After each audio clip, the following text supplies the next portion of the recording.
Bismillah, alhamdulillah, wassalatu wassalam ala rasulillah wa ala alihi wa sahbihi wa man tabi'a sunnatahu ila yawmiddin. Assalamu alaikum wa rahmatullahi wa barakatuh. Welcome again to another episode of your weekly Islamic chat show, Guest of the Week, coming to you from Sharjah Television, Sharjah Broadcasting Authority. As always, I'm your host, Ismail Bullock. And today, inshallah, we want to talk about a very important hadith that talks about our status, or what part of what will happen to us on the Day of Judgment. And to do that with me, inshallah, is brother Mohammed Khan. Assalamu alaikum. Walaikum salam wa rahmatullah. So I mentioned that, obviously as Muslims, we, no doubt, we believe as part of the 6 articles of faith that there will be Yawm al-Qiyamah, or there'll be the Akhirah, there'll be the afterlife, there'll be a Day of Judgment. And today we're going to discuss a hadith that talks about something we must go through, or something we'll be asked about before we can even, I guess, move onwards on the Day of Judgment. So inshallah, today we're going to talk about that. And we're going to emphasize on these important points that I mentioned in this hadith. Yes. Inna alhamdulillah wa salatu wa salam ala rasulillah amma ba'd. The hadith which we will be discussing today is a hadith mentioned in Sunan Tirmidhi, and which is classed as Sahih by Shaykh Albani. And this is hadith number 2422, wherein the Prophet ﷺ said, لا تزول قدم ابن آدم يوم القيامة. That the feet, the 2 feet of the son of Adam will not be able to move until and unless they answer 5 questions. And this is what we will be discussing, inshallah, that what are these 5 questions which we need to prepare, and what are the answers which we should be ready with on the Day of Judgment to answer Allah subhanahu wa ta'ala. But before that, as you rightly said, that we need to highlight this point, that Day of Judgment and Day of Resurrection, this is a day of accountability. This is the day of recompense. And on that day, we will just get our results. And this life of this world, this is our test, where we should work hard, we should strive, and we should strive hard to achieve the best results on the Day of Judgment. And Muslims, they know this, that belief in the Day of Judgment is an article of faith. It is one of the pillars of Iman. If someone, he doesn't believe in the Day of Judgment, he is, there's a question on him being a Muslim. And likewise, we recite Maliki Yawmiddin every day, no less than 5 times in 5 salah, we recite this Maliki Yawmiddin. That is, we praise Allah subhanahu wa ta'ala, who's the Malik, who's the owner, who's the judge of the Day of Judgment. Yeah, exactly. Because a lot of people, sometimes we recite these verses and we don't ponder or reflect or realize the meaning. So you're saying, like you said, you're saying this every day. So you're establishing the belief, and that Allah will be there and Allah will judge us, and He is the master or the owner of the Day of Judgment. That's right. And that's a day of accountability, the day of justice, the day of recompense, the day when those who have done good in this world, they will get the rewards. And those who have done bad in this world, they will get the punishment. So it's, we can see this through a parable in this world. Like if there is a student in a university, if he strives hard, if he studies for his exams, if he does well, he gets the reward. He passes, he gets a doctorate, or he becomes an engineer, whatever with his name. So he gets the reward, he passes out.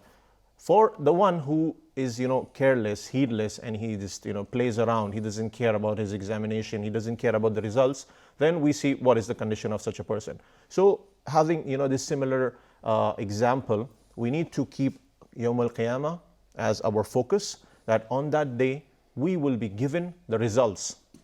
It's just something that it reminded me of there, because I think it's also important for some of the viewers, some of the Muslim, maybe some of the non-Muslim viewers, is that you gave the comparison on an exam. Now also, what I always like to mention is, because sometimes you have people who say, like, why should we have to have one particular way of life or one particular religion and follow one particular book? Why can't we just take from everywhere, be wonderful people, and that's more than enough? And we can give the same kind of comparison, that if you were to be studying to pass certain exams, you can't just not study the curriculum for those exams. And if you have history, maths, English, science, but you decide to go and read art, drama, That's right. movie making, and whatever else. You're not going to, 4 completely different subjects with the intention of, I'll be okay in the end because I'm a good guy and I'm studying some other interesting stuff. You're not going to pass those particular exams that you're due to, The core you're subjects. supposed to pass. So Yeah. likewise, we have to have a clear path, and we know that's the Quran and the Sunnah that teaches the Prophet Muhammad, peace be upon him. We have to have these to be able to follow these to, inshallah, enable us to pass the ultimate test. That's right. And as you said, we have the curriculum, we have the syllabus with us.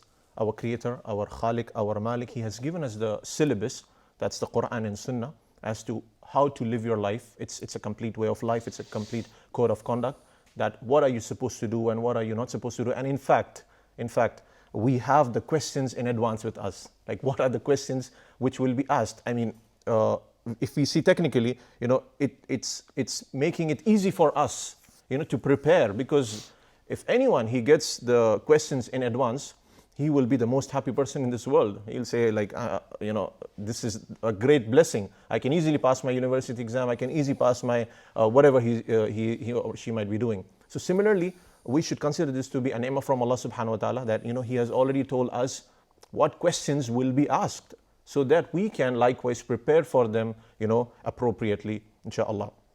And as I said, the syllabus for us is the Quran and Sunnah. So our focus should be Quran and Sunnah, and we should not, divert ourselves from that. And inshallah, if we hold on to the Quran and Sunnah, we will find ourselves, successful, and we will inshallah pass that examination. Coming to the hadith, this hadith of Ibn Majah, Sunan Ibn Tirmidhi, that the Prophet ﷺ said, on the day of judgment, the 2 feet of the son of Adam will not be able to move until unless he answers these 5 questions. What are these 5 questions? Number 1, his life and how did he spend it? Number 2, his youth and what did he do with his youth? What did he do about it? Number 3, his wealth and how did he earn it? Number 4, his wealth and where did he spend it? And number 5, knowledge, information, knowledge, and what did he do about it? These are basically 5 questions which will be asked, and a person, he has to reply to these questions. And if you see that on a wholesome level, these 5 questions revolve around our lives. These are basically 5 questions, which we can encounter on a daily basis. And this is what, inshallah, we will discuss in details. To begin with, life and how did a person spend his life. Like, we Muslims, we need to take this life seriously. And likewise, the non-Muslims as well, those whom Allah has given this ni'mah, whom Allah subhanahu wa ta'ala brought into existence on this earth, gave them the life of this world. They should value this life and take this life seriously, because this life is a very crucial stage. It's quite funny because you see a few years ago, I don't know if it's still being used, but there was this terminology that was going around that came, I believe, from some rap artists, and it was YOLO. You That's only right. live once. You only live once. Now, from an Islamic perspective, we can say yes and no. We believe that you will live again in the hereafter. But you could also implement that of, yes, you do only live once in this world. This is your only chance. Obviously, when they say this, they mean do whatever you want, do whatever makes you feel happy, whatever pleases your desires, your urges, your needs, and just do whatever you want with no limits in that regards, because you only live once. We would say, for us, you only live in once means you should choose very carefully how you live your life, and you should choose we have to all agree that especially if there's some non-Muslims who may be watching, that it cannot make sense that we just happen to be here just for reproduction, just to reproduce children, and that we have more of a purpose. We're not. There has to be something more meaningful to our existence than this. So at the same time, once we've established that, then we have to kind of look at ourselves, if we're already Muslim, to live our life in the best possible way. Of course, you can have fun. There can be entertainment. There can be pleasure. There can be wealth. There can be holidays. There can be everything within Islamic boundaries. And you'll find that in life, most of the things are actually halal. Shaitan, the devil, likes to come and whisper to us and give us an impression that everything is so strict and everything is forbidden. But if you compare those things whether it's with drinks. The small amount of alcoholic beverages that we're not allowed to drink compared to the tens of hundreds of non-alcoholic juices, etc. we can drink. If you compare the entertainment that we can't do, it's only a few compared to the many, many forms of sports and activities that we can do. So it's very important for us as Muslims to live at the best possible life, and for the non-Muslims to say, okay, it makes sense that I'm not here just to reproduce. I have more than this animalistic purpose, just to keep having children and stuff. There's got to be something else behind it, something more important. It's up to them to say, I'm here on earth, I'm alive, why am I here? I better find out. And this is where you should implement this YOLO, not YOLO in doing whatever you feel like. That's right. That's a very good point. And yeah, that went like viral. And this is the explanation which we can give them. You only live once here, and you have to make the most of that chance. Because once you go, as the Quran describes, in Surah Mu'minun, that the one, when death comes to one person, when one is dying, حَتَّى إِذَا جَاءَ أَحَدَهُمُ الْمَوْتُ قَالَ رَبِّ ارْجِعُونَ, that when death approaches them, they say, oh Lord, send me back so that I may do good deeds. So that will be the time of, regret and remorse, and a person, he will be regretting that if I can go back, because at the time of death, now he knows the reality. His life was not it, and this was not just for, eating, drinking, and enjoying and wasting himself. So we have a purpose in life, and this is what is the answer for this question, that how do we live our life, and are we achieving and striving towards the purpose which Allah subhanahu wa ta'ala has set for us? Are we striving towards the goal of life? As Allah describes in the Quran, وَمَا خَلَقْتُ الْجِنَّ وَالْإِنسَ إِلَّا لِيَعْبُدُونَ, that I have created not the jinn and men except to worship me. So the purpose of our life is to worship Allah subhanahu wa ta'ala. And this worship, as you rightly said, it's not that when we say worshipping Allah subhanahu wa ta'ala, it means that you abandon yourself and then you go to the deserts or the jungles and then that's it, you just keep chanting the name of God. This is not the concept of worshipping Allah in Islam. In fact, Shaykh al-Islam ibn Taymiyyah rahimahullah, he said that this word ibadah, this is a comprehensive term, and this word ibadah is all that which is said by a slave of Allah, the zikr of Allah, the shahada, the testimony of faith, all that which is intended, the fear of Allah, the hope in Allah, the trust in Allah, and all that which is done. The actions of the limbs, like you perform salah, you perform hajj. The internal and the external. Yeah, the internal and external, these three things put together, this is ibadah. All that pleases Allah from That's those. Right. Yeah, all which pleases Allah subhanahu wa ta'ala. And, whatever displeases Allah subhanahu wa ta'ala, this is something, which is, you abstain from that. This is also a form of ibadah. So we need to get this focus right, that we have a purpose in life. Another verse in Surah Al-Mulk, when Allah says, الَّذِي خَلَقَ الْمَوْتَ وَالْحَيَاةَ لِيَبْلُوَكُمْ أَيُّكُمْ أَحْسَنَ عَمَلًا. That He was the one who created life and death so that He can see which of you in the best of your actions or act or do the best deeds. That's right. And, we Muslims, we should get this idea right, that, we are people of tadabbur. We ponder, we reflect on our life, that why are we here, where are we heading, what is the current situation of our good deeds and bad deeds and sins. We are people who should do tadabbur, not like being heedless and careless and neglectful about the happenings in our world, and that will lead us to destruction. Inshallah. And on that note, we'll just take a quick break. Please join us after the break.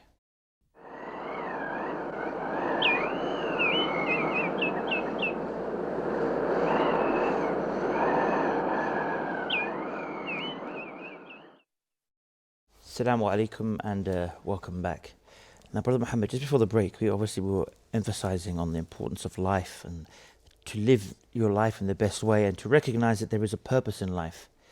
And we're going to obviously continue now about this hadith. Yeah, that's right. So just to add a few more points on this first question, because it's about our life, and we need to really ponder as to why we live, why we exist, and what are we supposed to do. So the way of life is given in the Quran and Sunnah, like the best of teachers, the best of models. Prophet Muhammad was sent by Allah subhanahu wa ta'ala for us to imitate him, to follow him, to take guidance from his teachings. We are supposed to look at his lifestyle, we are supposed to follow him. And the point which I mentioned, that what should be our focus should be our focus. First comes first. We have to know that what is first. The ibadah of Allah subhanahu wa ta'ala, fulfilling the rights of Allah, fulfilling the rights of the creatures. And we cannot go about saying that, as many people they say, okay, I'm doing good things in my life. I'm doing, I'm helping the poor, and I'm, feeding, I'm taking care of the animals and the environment. But some people, they come up with the idea that, but we don't believe in Allah. We're doing good, but we don't need God in our life. So if we can understand this through an example, like if a person, he's hired in an organization and he's hired for a job, for a specific job, say a job of marketing. Now this person, he comes daily to his office, and then he makes coffee for the people at office, and then he helps them clean the office, and he helps the accountant, he helps the one who is into sales. But then ultimately he's not focusing on his actual job profile. The actual job profile is, you have to focus on marketing. You have to bring a plan, a strategy in marketing, then only you will be kept there. If we see logically, anyone will answer that the boss will fire him, the CEO, his manager will fire him. Even though everybody will say he's a wonderful guy, he comes every morning and gives us all a coffee and whatever it may be, he's wonderful character, such a pleasant guy. But at the end of the day, like you said, the boss will say, okay, that's from that aspect. But the main task he's been given, he's failed in it. So I'm going to have to let him go. That's right. That's the reality. That's the reality. And this similitude, we should apply in our life. As for the Muslims and non-Muslims, those who come up with the idea that we are doing good, but we don't need this way of life, we don't have to follow Islam, we don't want God in our life, we tell them the ultimate purpose of human beings is to worship Allah. This is the first. And subhanAllah, Islam is such a beautiful religion that all the good things which you could imagine from a humanity perspective, from individual, on a collective level, everything is, alhamdulillah, there in Islam. It's a religion of mercy, kindness, generosity, helping the poor, and everything, alhamdulillah, is there. So get our focus right and know that the purpose of our existence is to worship Allah, and we need to get this straight. We need to become people of tadabbur. We need to reflect as to why we exist. Then only we will be able to answer this question as to our life and what did we do with it. Question number 2, your youth, and what did you do about it? How did you spend it? And this is very important, because this age, the youth, this is a very important age, in overall in a life of a person. He's born, he's an infant, then he becomes, a teenager, then comes a time when he's, old, he becomes old in age. But this age, where he's young, his hormones are changing, he's becoming mature, he's strong in his physically, and he's sharp in his mind. This is a very crucial age. This is a very crucial time of life, and therefore this youth, what did you do with this? Because there is a lot of temptation, desires, hormones changing in a youth, and he always tries to do things which are pleasing to him, which are desirous, and he wants to fulfill his desires. But at this moment, he will be asked, your youth, and what did you do with it? And subhanAllah, when we see in the Quran, there is a story, Surah Kahf mentioned about some young men, who sacrificed for the sake of Allah subhanahu wa ta'ala, who went out of their way, they strived hard, they were put to trials and tests just for the sake of Allah, because they said, we believe in Allah. They wanted to abide by the worship of Allah subhanahu wa ta'ala. And they had to go, and our viewers and everyone, they can read Surah Kahf and they can see the struggles these men, they went through. And this is what we want our youth to consider, that your life is not something to joke around and play around, and this youth, this shabab, this age where you are strong in your physically you're strong, and you can do a lot of things, you can bring a lot of khair, you can bring a lot of benefit to the ummah. You need to consider this age, that this is not an age that you just waste it and you play around in disco, drugs, cigarettes and whatnot. And subhanAllah, the Prophet ﷺ, he mentioned in one of the hadith that on the day of judgment, when there will be no shade except the shade of Allah subhanahu wa ta'ala. It will be a day, when the sun will be right here and people will be, they will be sweating, they will be drowned in their sweat.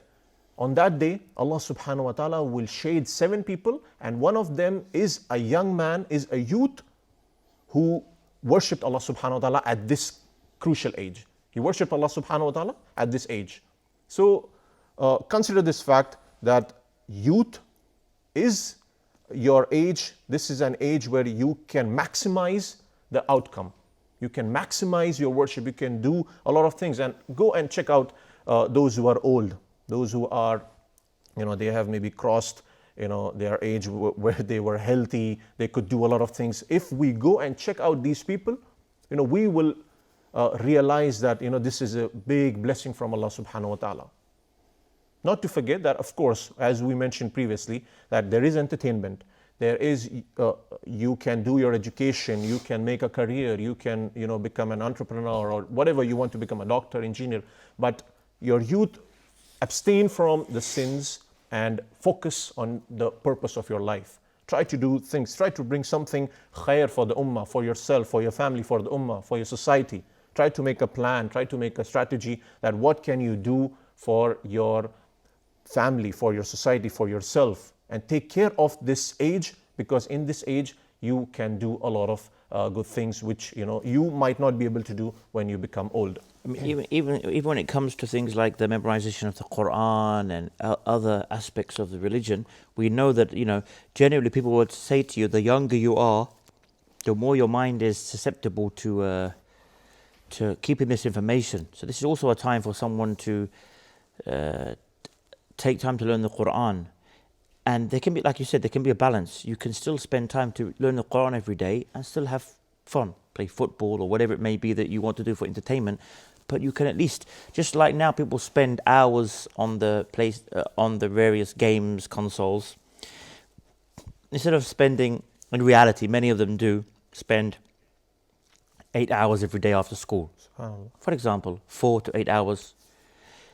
They can take a couple of hours from those 8 hours, for example, to go to Quran memorization classes. And then they can come home, for example, and play some of these games that they want to play.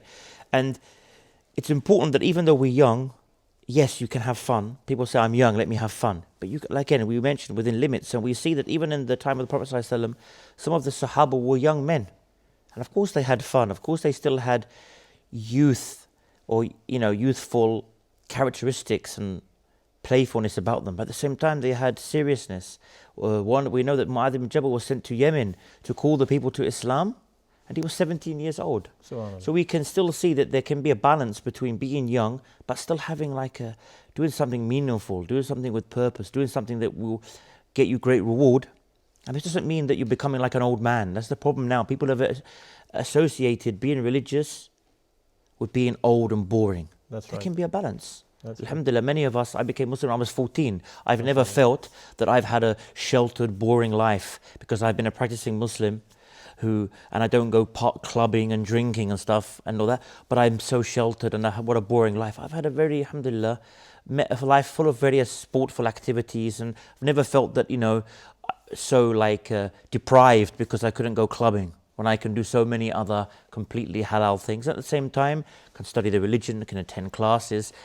So it's not like this is another trick of the shaitan where he makes you think this is for old people, it's boring, have fun.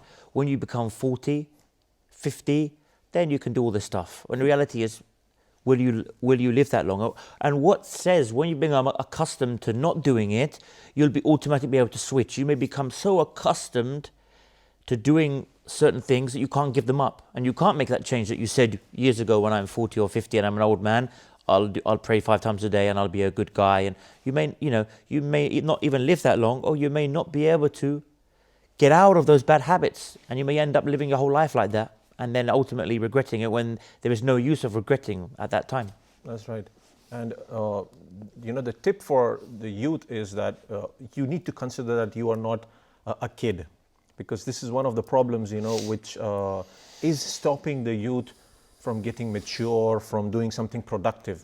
And this even for the parents, don't consider your child to be a kid. If he is 14, 15, 16, this is an age, I mean, he should be doing something good. He should be doing something productive. And as you said, the Sahaba, the example of the Sahaba, you find the example of, the Sahaba, they were 14, 15, 16, and they were like, bringing changes in the society. They were memorizing the Quran, and they were, learning the fiqh, and they were, going for, things where the Prophet ﷺ was sending people, to convey the message of Islam.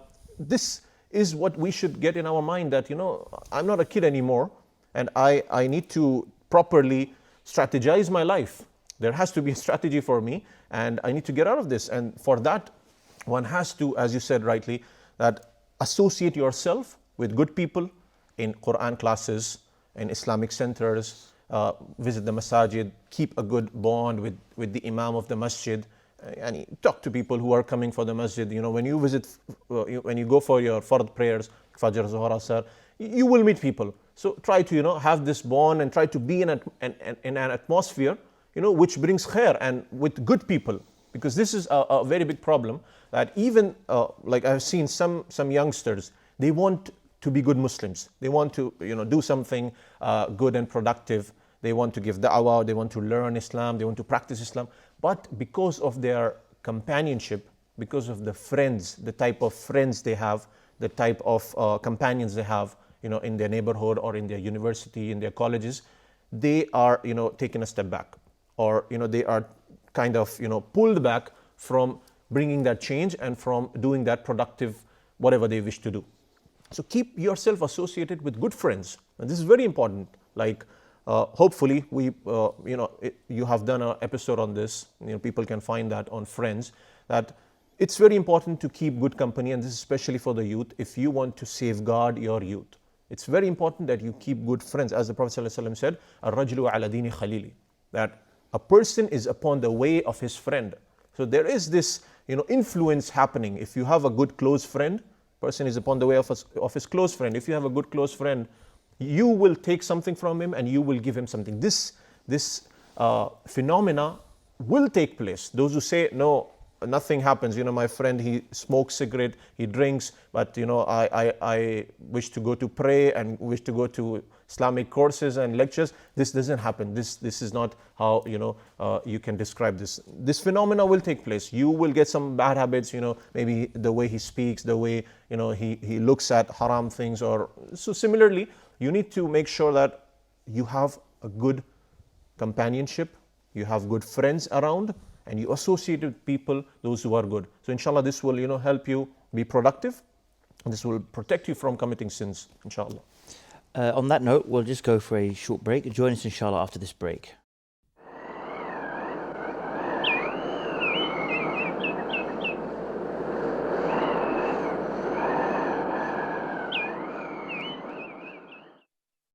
Assalamu alaikum, and welcome back.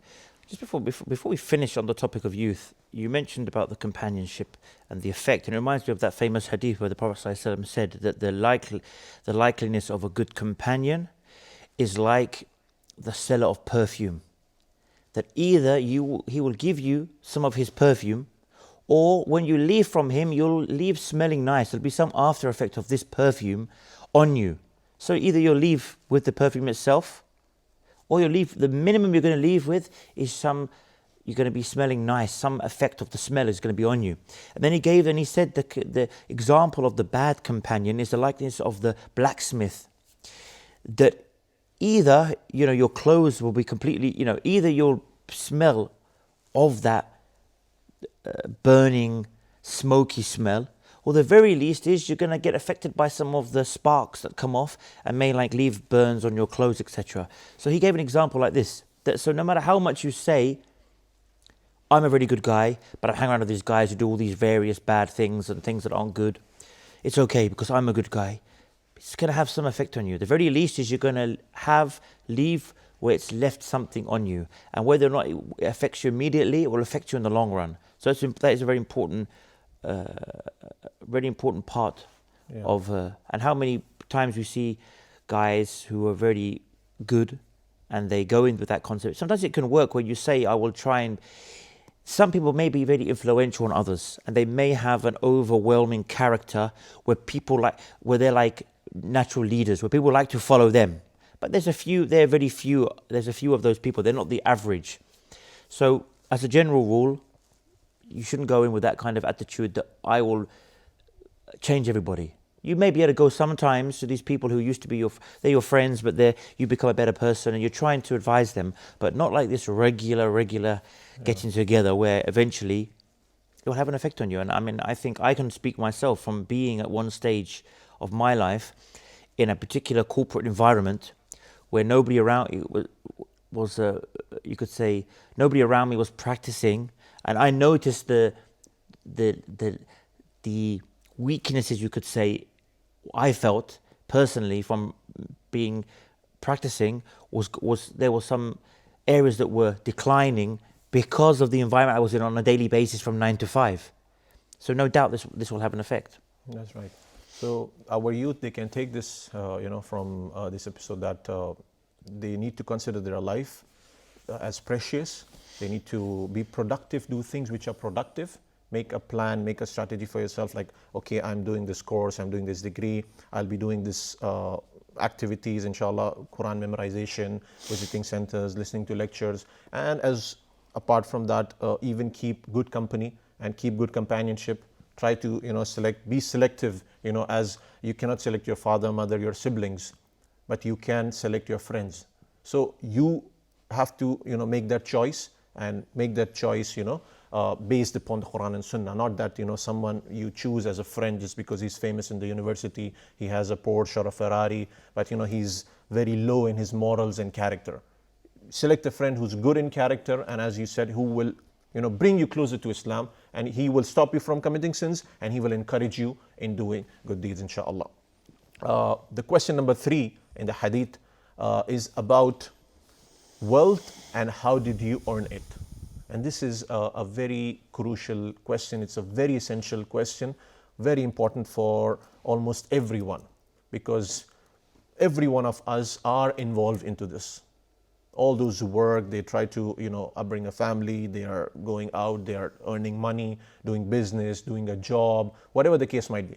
The Prophet ﷺ mentioned that every ummah has a fitna, and the fitna of my ummah is in wealth. So on the Day of Judgment, a person will be asked, wealth, how did you earn it? What have you done to earn this wealth? Is it through means which were halal? Then inshallah you are good to go. If you've earned this income, your revenue is through halal means, inshallah you will be good to go. You will be in a good position. Your positioning will be, inshallah, stable. But if this wealth is coming, the channels through which the wealth is coming in is haram, impermissible, prohibited, then this is a problem, and this is something which we need to fix immediately. If the wealth is coming through, riba, through interest, if the wealth is coming through haram means, if it's through stealing, cheating, injustice, bribery, if the wealth is coming through these means, then the person is in big time trouble. And as the Prophet ﷺ said, the fitna of my ummah is in wealth. And this is what we see, that people, they are so mesmerized by becoming wealthy. They make the whole and sole purpose of their life to become wealthy. A lot of people, they just want to be millionaires, billionaire. They look up to the millionaires and billionaires, and they want to achieve that status, irrespective whatever the case might be. If it's coming through haram or halal, or any new scheme comes up, making easy money, everyone jumps into this. Everyone wants to make this easy money. No doubt, if you have wealth, you can do a lot of khair.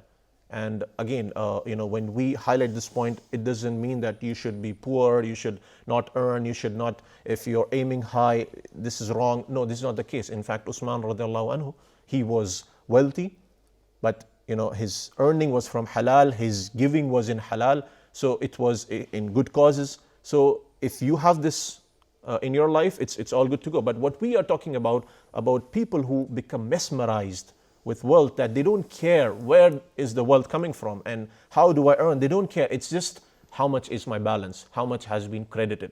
It's also, on the flip side of that is, what do you do with this money? Again, you've been giving this wealth, are you spending it in charity? Are you spending it frivolously? We know in the Quran it says, إِنَّ الْمُبَذِّرِينَ كَانَ إِخْوَانَ الشَّيَاطِينَ, that the ones who are wasteful, they are like the brothers of the devils. So so it's important for us not to be wasteful. We know even when it comes to the Prophet ﷺ said, even if you're making wudu, you're washing yourself for prayer, in a running river, not to waste the water. Now the running river, the waters that you're doing is going to go back inside. But the emphasis here is, it's this kind of hadith where there's a very big emphasis on, even if you assume that there's so much water, don't waste it. Use as little as you can when you're washing yourself. So it's important that at the same time, it doesn't mean, of course, some people have money, they dress smartly, they buy a nice car, but it shouldn't be to the extent of the person, he is ridiculously, extravagantly, over the top, spending all of his money on cars and he's not giving any charity, for example. He's not helping to build a mosque. He's not sponsoring orphans, this kind of thing. Because if everybody had money and spent it only on the fast cars and the big houses and the traveling around the world and didn't give any charity, who will help the poor people? Who will sponsor the orphans? Who will build the houses and the schools, and who will provide relief for disasters like we've recently seen in different places in Africa, floods, etc.? Who will help them if everyone's only focusing on spending frivolously this money? So this is also important, not just how you earn it, but how do you spend it? That's right. And do you give back? Yeah, the both questions which are related. Yeah. At the end of the day, we believe as Muslims that this money is a blessing from Allah. Allah is the one who's enabled you. It's not from your great wiseness only or your great business. Ultimately, this is from Allah. Because you find some people who don't really have much of a business brain, but subhanallah, they have money and they have wealth, whether it's inherited from family, whether it's they had one basic business idea, and everyone's shocked, how did this simple idea become a global chain of restaurants or a global chain of whatever it was? And this person could have been a street cleaner, but he just had an idea. He managed to set it up and it took off and he became a billionaire. So ultimately this money is from Allah, so you have to give back.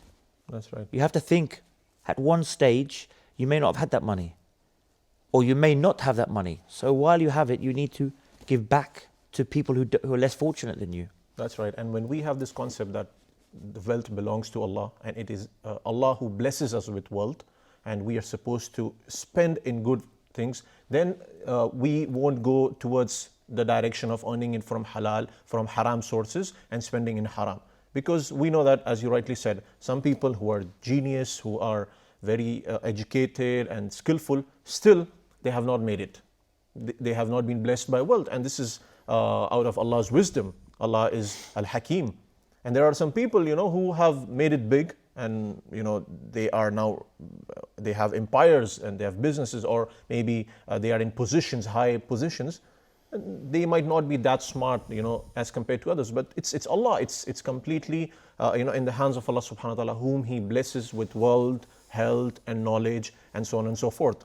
So getting this idea right, that it is Allah who blesses us with wealth, and we need to take proper channels to acquire this wealth. Not that anything comes up, any new scheme or any new startup comes up, you put in this money, people don't check, is it halal, is it as per the Islamic guidelines, because subhanallah, if we read the books of hadith, if we look at the Quran, there are guidelines, and the scholars, they have put the books of buyu' as to how one should do transactions, financial transactions and business transactions, and so on and so forth. So get this idea right, that you earn from halal, spend in halal, and inshallah you will be safe from answering both of these questions. Because there are people who earn halal, they spend in haram.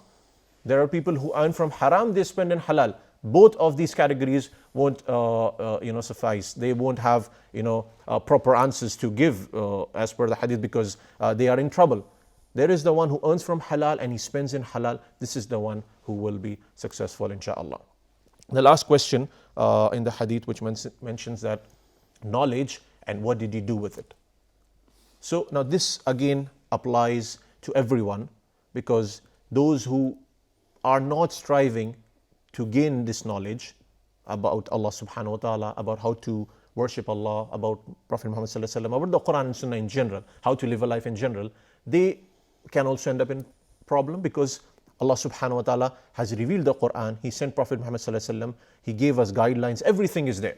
Now if you, out of your laziness and being lethargic, being heedless and careless, you don't approach and you don't try to learn, you don't try to know about the laws and rules and everything, then you are in trouble. And on the other hand, the one who knows, the one whom Allah has blessed with knowledge, what has he done? So both of these categories apply in this question, that knowledge, what have you done with it? It's also important, I mean, we've only got a couple of minutes left, but it's important maybe as an ending point that, like you said, there is knowledge is out there. So if you don't make any effort to gain that knowledge, you're blameworthy. And at the same time, if you have you've been blessed, or you've been able to learn some knowledge, it's important that you act upon it. As well as obviously sharing the knowledge, but you act upon it. And the scholars, they actually felt that knowledge is not what was memorized. You could have memorized the whole of Sahih Bukhari, but if you're not having, or the whole of the Quran, we see many people memorize the whole Quran as a child, then the rest of their life, they're very far from the Quran. This in reality is not true knowledge. And I will probably end on this point, because true knowledge really is what you act upon. What you act upon, then you have true knowledge, no matter how much you've memorized. And we've come quite quickly, subhanAllah, to the end of the show. So Jazakallah khair for coming on. And again to the viewers, may Allah reward you for tuning in, and we hope that it's been a bit benefited. And we hope that we can all go away and look at these 5 questions will be asked, firstly to myself and for all of us, and we can try and implement and change and follow whatever we need to be able to, we hope inshallah, we ask Allah for that, be able to be of those who pass these questions and are able to move forward inshallah. And until next time, by the permission of Allah, same time, same place, I leave you as always. Wassalamu alaikum wa rahmatullahi wa barakatuh.